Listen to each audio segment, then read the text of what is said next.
Stanford University, the academic promised land, whose manicured lawns backdrop timeless classic Rodin sculptures that exude intellectual vitality. The quintessential college brochure stock photo. Stanford, whose perennial sunshine and all too perfect palm trees guide you to her grand gates that call out to say, welcome to a nerd's Disneyland. I still remember my first day here, how proudly I brandished my cardinal red lanyard like a badge, virtue signaling my unabashed frosh excitement. How I bought my first set of wheels from a wizened senior, the rusty bike which certified my bona fide Stanford student status. I remember pedaling in pursuit of the elusive Lake Lagunita, only to later discover it was completely dried up. But as I pedaled away in disappointment, I started skidding down the pits of the false lake. And I swear, I heard the winds of freedom blow as I soared in flight before lurching onto all fours. Because true to the spirit of Stanford students who never ask for help, I was embarrassed to tell anyone that I had never learned how to ride a bike. And I had no clue what I was doing. Navigating Stanford is like learning to ride a bike for the first time. And Stanford is a time defined by its first times. For me, it was riding a bike. For some, the first time food security, healthcare access, and housing stability became familiarity rather than luxury.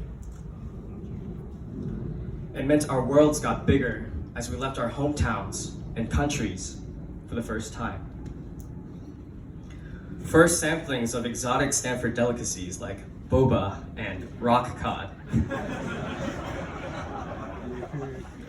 New friends that stuck with us, just like those caterpillars that stuck to our shirts every spring. Late night conversations with classmates who challenged us to broaden our worldviews just as much as our liberal arts ways curriculum. For some, the first time we truly asked ourselves, what matters most to us and why? But like riding a bike, Stanford was the first time some of us fell. Our first crashes in the circle of death.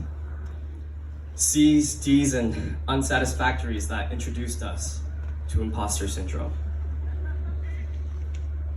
Countless rejections that made us doubt our self-worth until we lost our intellectual vitality. Pangs of heartache for our family, friends, and ex-loves that debilitated us from getting out of bed. Moments we said we were okay, only to break down in tears later that day. Times when the private burdens we carried were so overwhelming, we almost gave up. I know I've fallen countless times during my Stanford journey. This is for everyone whose experiences aren't represented, whose stories aren't told in those perfect college brochures.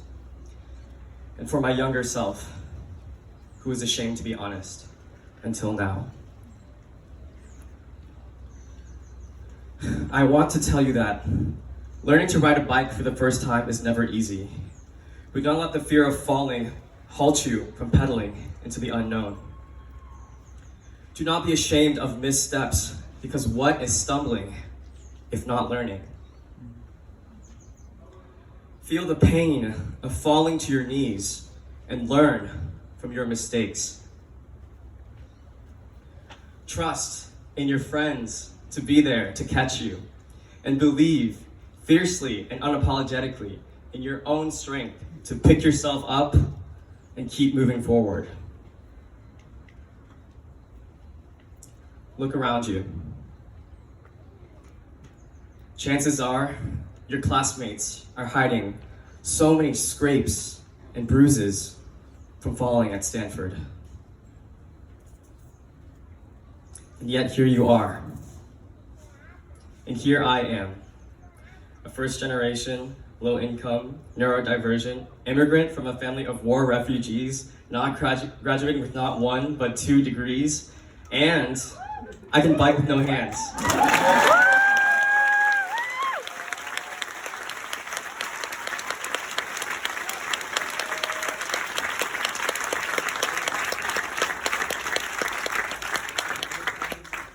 So, since this class of 2020, 2021, and 2022, as we pedal forth to new frontiers, we may stumble, but may we never forget the muscle memory of how to ride a bike. Thank you.